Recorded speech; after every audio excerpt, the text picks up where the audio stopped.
Hello guys, myself Rishi Jain. I hope all are you doing very well. Students, हम आपको complete 10th के notes plus जो video lectures हैं वो हम आपको प्रोवाइड करेंगे एट द यूट्यूब चैनल। तो आप में से जिसने सब्सक्राइब नहीं किया है प्लीज चैनल को सब्सक्राइब कीजिए और उसका बेनिफिट उठाएं।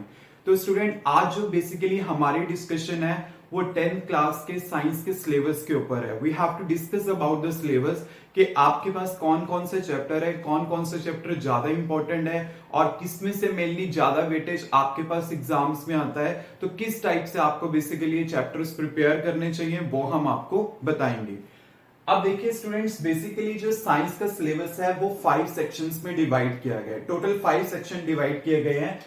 एक सेक्शन है आपके पास ए और एक सेक्शन है बी और एक है सी सेक्शन और ये है D section and the last one is E section. ये टोटल हमारे पास साइंस में 5 सेक्शंस हैं। फर्स्ट सेक्शन जो है chemical substances, nature and behaviour के ऊपर है। इसमें जो स्टूडेंट्स हमारे पास जो चैप्टर लाइक करेंगे वो केमिस्ट्री के चैप्टर लाइक करेंगे। केमिस्ट्री के इसमें 5 यूनिट्स हैं और वो लाइक करते हैं। अकॉर्डिंग टू द एनसीईआरटी जो सीबीएसई की साइड से सिलेबस आपके पास प्रिस्क्राइब्ड है तो उसमें क्या है, ये टोटल 5 चैप्टर्स आपके पास हैं और केमिस्ट्री इसमें टोटल आपके पास कवर अप हो जाती है। तो उसमें जो हमारे पास फर्स्ट चैप्टर है वो है chemical reactions and equations. Second जो है वो है acid, basis and salts. Third जो है वो है metals and non metals. Fourth जो है वो है कार्बन कंपाउंड्स के बारे में है और फिफ्थ जो आपके पास है periodic classification of the elements हैं। अब स्टूडेंट है क्या कि आपके पास ये जो टोटल 5 चैप्टर्स की जो वेटेज है वो आपके पास है 25 मार्क्स की। मतलब जो इसकी टोटल वेटेज है वो 25 मार्क्स की है। अब इसमें ना चैप्टर वाइज डिस्ट्रीब्यूशन नहीं कर रखी कि कौन सा चैप्टर कितने मार्क्स का आएगा। ये जो टोटल सेक्शन है आपके पास वो 25 मार्क्स का है। अब मैं आपको बता देता हूं कि कौन सा मेनली डिफिकल्ट होगा, कौन सा इजी आपके लिए होगा।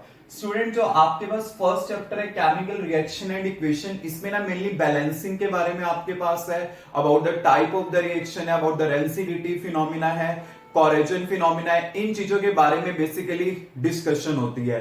तो ये वाला जो चैप्टर है इजी भी है आपके लिए करना और पेपर में इजी वे में अटेम्प्ट भी हो जाता है। बट ऐसा है कि इस चैप्टर की जो वेटेज है रिलेटिवली पेपर में कम रहती है।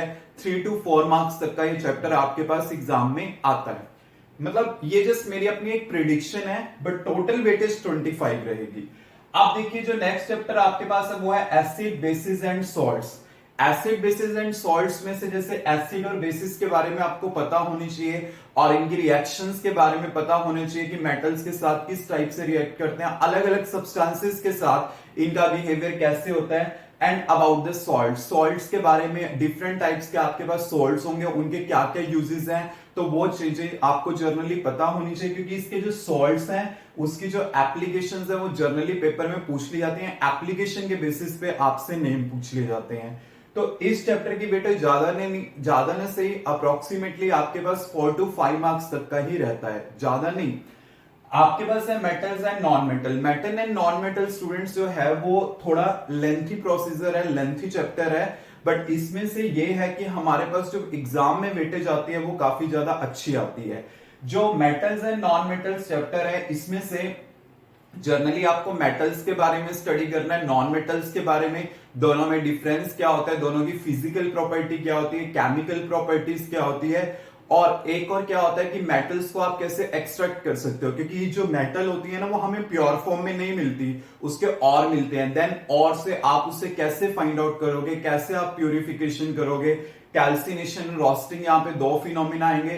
देन आप उसको कैसे डिस्कस करोगे। कुछ मेटल हाईली रिएक्टिव हैं, कुछ मिडल में लाई करती हैं, कुछ बहुत ही कम रिएक्टिव है, तो उनकी रिएक्शंस बेसिकली किस टाइप से होती है, उनकी एक्सट्रैक्शन कैसे होगी, इन चीजों के बारे में पता होना चाहिए। तो इसकी रिलेटिवली जो वेटेज होती है वो थोड़ी हाई रहती है, 7 to मार्क्स तक की रहती है। बट होता क्या कि जैसे अप टू 7 मार्क्स तक की रहती है बट कई बार मैक्सिमम चांसेस होते हैं कि इसमें से आपके पास 5 मार्क्स का क्वेश्चन भी आ जाता है क्योंकि 5 मार्क्स के क्वेश्चन क्या आने हैं, आपके पास टोटल 6 क्वेश्चन आने हैं, 2 केमिस्ट्री के, 2 फिजिक्स के और 2 आपके पास बायो के आएंगे। तो एक क्वेश्चन इसमें से आने का रिलेटिवली चांसेस होता है। क्लियर। और एक है periodic classification of the element.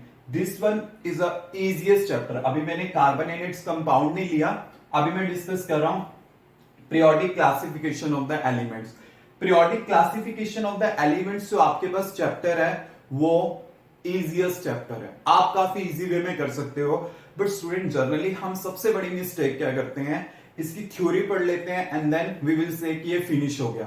You have to try its question answer. इसके क्वेश्चन आंसर बहुत ज्यादा इंपॉर्टेंट है और कई बार ना ये चैप्टर छोटा सा है और मैक्सिमम चांसेस इसमें से होते हैं कि 5 मार्क्स का क्वेश्चन इसमें से आ जाता है आपके पास। तो प्लीज ये वाला चैप्टर आपने अच्छे से प्रिपेयर करना है। और एक है carbon and its compound. This is a very big chapter और इसमें से काफी अच्छा वेटेज भी आता है। मोस्ट प्रोबेबली चांसेस होता है कि इसमें से आपके पास 5 मार्क्स का क्वेश्चन आता है और इसकी रिएक्शंस जो हैं बहुत ज्यादा इंपॉर्टेंट है। आपने इसके केमिकल रिएक्शंस और इसमें बेसिकली आप ये चीजें भी स्टडी करोगे कि जो कंपाउंड्स हैं उसकी नेमिंग हम किस टाइप से करते हैं, तो वो सारा आपके पास इस चैप्टर में कवर अप होगा। तो मतलब ये 5 चैप्टर्स जो हैं टोटल केमिस्ट्री में लाई करते हैं और आपने अच्छे से कंप्लीट करने हैं। बट एक चीज है कि जो केमिकल रिएक्शन आएंगी उसकी रिटन प्रैक्टिस मस्ट है। वी कांट से कि किस चैप्टर में से कितना वेटेज आएगा पर्टिकुलरली, बट हाँ की एक प्रिडिक्शन होती है कि जैसे 5 मार्क्स से क्वेश्चन जनरली इन चैप्टर्स में से देखने को मिलते हैं, तो आपने इनको क्या करना है, अच्छे से प्रिपेयर करना है। अब देखिए आपके पास जो बी सेक्शन है वो है वर्ड ऑफ लिविंग्स का आ जाता है। तो इसमें आपके पास क्या है, टोटल 4 चैप्टर्स लाइक कर रहे हैं और जो टोटल 4 चैप्टर्स हैं वो आपके पास बायो के चैप्टर है, ठीक है। तो इसमें जो 6 चैप्टर है वो क्या है, लाइफ प्रोसेसेस का है। लाइफ प्रोसेसेस में आपके पास डिफरेंट काइंड्स ऑफ प्रोसेसेस आएंगे, लाइक रेस्पिरेशन आ जाएगा, ट्रांसपोर्टेशन फिनोमिना आ जाएगा, क्लियर, और मैनी फिनोमिनस जो होंगे यहाँ पे आपके पास राइज होंगे, जो आपने इनको अच्छे से डिस्कस करना है। जैसे एक ह्यूमन डाइजेस्टिव सिस्टम है, इसका क्वेश्चन हर साल पेपर में आता ही आता है, but you know this is a very big concept कि हर एक का क्या क्या फंक्शन होगा पार्ट का, तो वो चीज आपको अच्छे से पता होनी चाहिए। और कितने जो जूसेस होते हैं वो बेसिकली डाइजेशन में इन्वॉल्व होते हैं, किस टाइप से इन्वॉल्वमेंट होती है, क्या क्या उनकी फंक्शनिंग होती है, वो चीजें आपको पता होनी चाहिए। तो ये वाला चैप्टर आपने अच्छे से करना है। मैक्सिमम चांसेस होते हैं कि आपके पास इसमें से 5 मार्क्स का क्वेश्चन आए, क्योंकि ये चैप्टर जो है बहुत ज्यादा लेंथी है। अगर इसमें से 5 मार्क्स का नहीं आता ना, तो मोस्ट प्रोबेबली चांसेस होते हैं कि 3 मार्क्स से क्वेश्चन इसमें से काफी आने, जैसे 2 क्वेश्चन तो आ ही जाते हैं बेसिकली, अगर इसका क्वेश्चन 5 मार्क्स में आपके पास नहीं आता। बट ये है कि आपने चैप्टर जो है वो अच्छे से कवर अप करना है, और ये हो भी सकता है, बट ये है कि थोड़ा सा लेंथी चैप्टर है, क्लियर। मतलब as compare to the other chapter of the bio, ये वाला चैप्टर थोड़ा लेंथी है। आगे 7th यूनिट क्या है, control and coordination. Control and coordination in the plants as well as in the animals. Student ये चैप्टर अगर आप एक बार रीड करोगे आपके लिए इजी होगा करना, और आप इसको इजी वे में अटेम्प्ट भी कर सकते हो, ठीक है। मतलब इसमें से भी 5 मार्क्स का क्वेश्चन आ सकता है, बट ये होता है रिलेटिवली चांसेस थोड़े कम होते हैं, बट आने को आ भी सकता है। तो नेक्स्ट हमारे पास है रिप्रोडक्शन। रिप्रोडक्शन इसमें प्लांट्स में भी होगी और एनिमल्स में भी होगी, और इसमें से स्टूडेंट जो रिप्रोडक्शन से क्वेश्चन आना होता है एग्जाम में 5 मार्क्स, मोस्ट प्रोबेबली चांसेस होते हैं कि इसमें से क्वेश्चन आता है। और क्वेश्चन भी मेनली किसके ऊपर आता है इसमें से, जैसे reproduction in animals, like male में रिप्रोडक्शन कैसे होती है, फीमेल में रिप्रोडक्शन, मतलब वो चीजें आपको टोटली उसके बताने मिले, उसके रिप्रोडक्टिव ऑर्गन्स के बारे में बेसिकली हमने डिस्कशन करनी है, वो चीज आपको यहाँ पे क्लियर होनी चाहिए। नेक्स्ट जो चैप्टर है हमारे पास है हेरिडिटी एंड इवोल्यूशंस के बारे में है। तो ये वाला चैप्टर इजी भी है करना, मतलब कुछ बायो के चैप्टर ऐसे अगर आप उसे एक बार पढ़ोगे, उसको माइंड से अगर अंडरस्टैंड करोगे, it will be easy for you. अगर इसकी क्रैमिंग करोगे, 1 चैप्टर की हो जाएगी, 2 चैप्टर की हो जाएगी, इससे ऊपर की नहीं होगी। तो आपने अच्छे से करना है, और स्पेशली इसके डायग्राम्स जो हैं वो बहुत ज्यादा इंपॉर्टेंट है। लाइक लाइफ प्रोसेसेस में जितने डायग्राम इन्वॉल्व होते हैं, लाइक हार्ट, सर्कुलेटरी सिस्टम, इनके जो इन्वॉल्व होंगे वो आपको अच्छे से करने हैं। कंट्रोल एंड कोऑर्डिनेशन में कुछ डायग्राम्स आएंगे, reproduction male and the female reproductive organs के जो डायग्राम आएंगे वो आपने उसको अच्छे से कवर अप करना है। Now next is natural phenomena, C section में। ये तो था टोटल बायो सेक्शन, और इसकी वेटेज कितनी है, 23 मार्क्स की है। अब सी सेक्शन जो है वो है नेचुरल फिनोमिना। इसमें 2 चैप्टर मेनली लाई करते हैं, एक लाइट, एक human I and colourful world.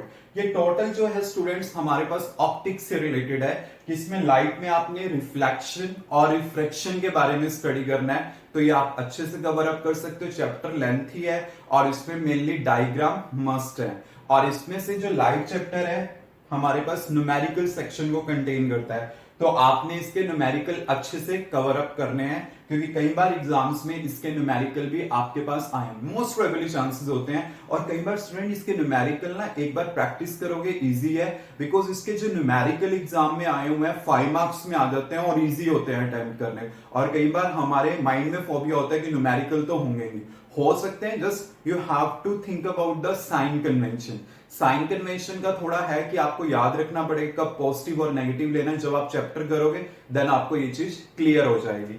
Now next is human I and colourful world. इसमें कुछ फिनोमिना है, नेचुरल फिनोमिना है, एक फिनोमिना जनरली पेपर में पूछ के आता है। तो ये जो चैप्टर है टोटल 12 मार्क्स का है, इसमें से जैसे ह्यूमन आई में से 3 मार्क्स का क्वेश्चन आने का चांसेस होता है, और एस पार्ट आपके पास लाइट वाले चैप्टर में से आता है। जैसे मोस्ट प्रोबेबली 5 मार्क्स का चांसेस लाइट चैप्टर में से आ ही जाता है, मतलब ये कह के चलो 95% चांस है कि लाइट चैप्टर में से आपके पास 5 मार्क्स का क्वेश्चन आएगा। तो ये था हमारे पास सी सेक्शन, जिसकी टोटल वेटेज कितनी है हमारे पास 12 मार्क्स है। Now we come to the D section. अब आपके पास जो डी सेक्शन है वो क्या है, इफेक्ट्स ऑफ करंट। ये टोटल इलेक्ट्रिसिटी से रिलेटेड है, तो इसमें 2 चैप्टर आपके पास हैं, एक तो चैप्टर नंबर 12 है इलेक्ट्रिसिटी, और एक चैप्टर नंबर 13 है मैग्नेटिक इफेक्ट ऑफ करंट। इनकी जो टोटल वेटेज है वो कितनी है, 13 है। इस टोटल में से स्टूडेंट आपके पास 5 मार्क्स का क्वेश्चन आता है। वैसे जनरली चांसेस मैग्नेटिक इफेक्ट्स में से होता है कि 5 मार्क्स का क्वेश्चन आपके पास आए।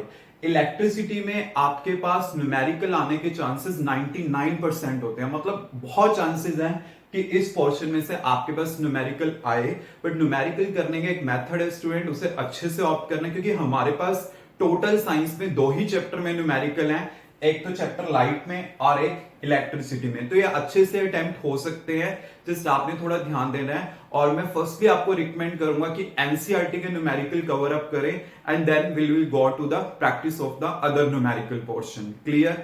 तो आपके पास एक ये वाला और एक ये वाला चैप्टर होगा। मैग्नेटिक इफेक्ट ऑफ करंट में भी काफी इजी फिनोमिना लाई करेंगे, बट स्टूडेंट मैं आपको एक पर्सनली एडवाइस करूंगा कि मैग्नेटिक इफेक्ट ऑफ करंट के लिए एनसीईआरटी तो आप यूज करो, बट एनसीईआरटी में जितना दे रखा है वो सफिशिएंट नहीं है, इससे हमें कुछ और एक्स्ट्रा मटेरियल भी करना पड़ता है। तो इसमें अगर आप रेफरेंस बुक भी यूज करें it will be good for you, otherwise ये चैप्टर आपके लिए करना थोड़ा डिफिकल्ट होगा। क्यों? क्योंकि जो एनसीईआरटी में और जो कंटेंट पेपर में पूछा जाता है वो थोड़ा डिफरेंट होता है। So you have to be practice कि इनके क्वेश्चन आंसर आपके पास मस्ट हैं। बट इलेक्ट्रिसिटी के न्यूमेरिकल बहुत ज्यादा इंपॉर्टेंट है, क्योंकि आपको पता है एक न्यूमेरिकल इसमें से आना होता है, एक न्यूमेरिकल इसमें से आना होता है, तो उसके अकॉर्डिंगली हमने क्या करना है, प्रिपेयर करना है। Now we come to the next section. ये टोटल 13 मार्क्स का था। Now next is E section, natural resources. ये हमारे पास इसमें 3 चैप्टर्स लाई करते हैं। फर्स्ट जो चैप्टर है वो है सोर्सेज ऑफ एनर्जी, नेक्स्ट है आवर इन्वायरमेंट, एंड 16 जो चैप्टर है वो है हमारे पास मैनेजमेंट ऑफ नेचुरल रिसोर्सेज। जो इसमें 14 चैप्टर है वो तो है फिजिक्स का, और जो नेक्स्ट 2 चैप्टर है वो है बायो के चैप्टर है। अब देखिए इसमें से जो चैप्टर है इजी है करने, और बच्चों के काफी इजी भी लगते हैं, बच्चे इसमें इजीली कंफर्टेबल हो जाते हैं और काफी इजी वे में कर भी लेते हैं, और इसकी कोई वेटेज ज्यादा नहीं है, 7 मार्क्स की है।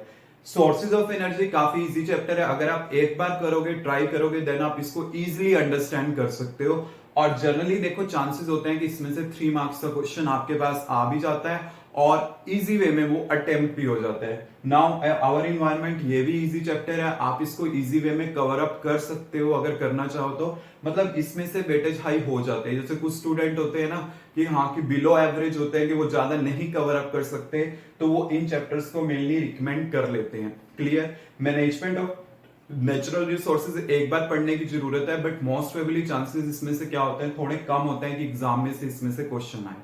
क्लियर? तो देखिए हमारे पास जो है ये टोटल जैसे 25, 23, 12, 13, 7, तो इनको मिला के टोटल कितना वेटेज होता है, 80 मार्क्स का वेटेज बैठता है, जितना आपका पेपर में आएगा। अब पेपर में क्या होता है कि हमारे पास क्या है कि टोटल जो क्वेश्चंस आने होते हैं हमारे पास एग्जाम में, वो आने होते हैं 36 क्वेश्चन। 36 क्वेश्चन किस तरह से डिवाइड होते हैं, 20 प्लस 10 प्लस 6 क्वेश्चन। क्लियर। अब जो ये 20 क्वेश्चन होते हैं ये तो 1 मार्क्स के क्वेश्चन आपके पास होते हैं, बट इसमें 1 मार्क्स में ना ये चीज याद रखना, आपने 9th में भी किए होंगे ये चीज, कि सारे के सारे एमसीक्यू प्रॉब्लम नहीं है। 20 में से जो 10 होंगे, मैं आपको थोड़ा क्लियर कर देता हूं ये, कि 20 में से जो आपके पास 20 में से जो 10 होंगे वो तो आपके पास एमसीक्यू प्रॉब्लम होंगे, और जो 10 होंगे वो दूसरी प्रॉब्लम्स होंगी। लाइक इसमें से जो फर्स्ट 4 क्वेश्चन होते हैं इसके, वो आपके पास दे दिए जाते हैं ट्रू और फॉल्स से रिलेटेड, ट्रू फॉल्स वाले हो गए। एक आपके पास फिलिंग द ब्लैंक्स के क्वेश्चन हो गए, ये वाले क्वेश्चन आपको दे दिए जाते हैं, मतलब फर्स्ट 4 क्वेश्चन। जो नेक्स्ट 2 क्वेश्चन होते हैं वो असर्शन और रीजनिंग के ऊपर हो जाते हैं। जो नेक्स्ट 4 बचते हैं वो किसके ऊपर होते हैं, लाइक 1 वर्ड आंसर के ऊपर। इस टाइप से डिस्ट्रीब्यूशन होती है। कई बार क्या होता है कि पैसेज दे देते हैं, पैसेज के ऊपर you have to find out the answer. मतलब अलग अलग कैटेगरी है, it depends on the board कि वो किस टाइप से अडॉप्ट करता है, तो कोई भी पैटर्न आपके पास आ सकता है। तो जैसे देखिए मैंने बोला 4 क्वेश्चन तो क्या है, ट्रू फॉल्स इनके ऊपर, 2 असर्शन एंड रीजनिंग के ऊपर, और जो 4 क्वेश्चन है 1 वर्ड आंसर के ऊपर आ सकते हैं। इस टाइप से इनकी डिस्ट्रीब्यूशन होती है। बाकी जो 10 क्वेश्चन है वो 3 मार्क्स के आते हैं, 2 मार्क्स का कोई भी क्वेश्चन नहीं आएगा, और जो 6 क्वेश्चन है वो 5 मार्क्स के होते हैं। अब जो 5 मार्क्स के क्वेश्चन है ना, इसमें ये मत लगाना कि हाँ कि सभी क्वेश्चन में आपके पास चॉइस आएगी। 5 मार्क्स के क्वेश्चन में क्या क्राइटेरिया होता है आपके पास, कि लाइक जैसे फिजिक्स है, केमिस्ट्री है, बायो है, 2 क्वेश्चन इसके आएंगे, 2 क्वेश्चन इसके, 2 क्वेश्चन इसके। अब 2 में से क्या होगा, 1 1 इस टाइप से डिस्ट्रीब्यूशन होगी। जैसे इसकी भी क्या होगी, 1 1।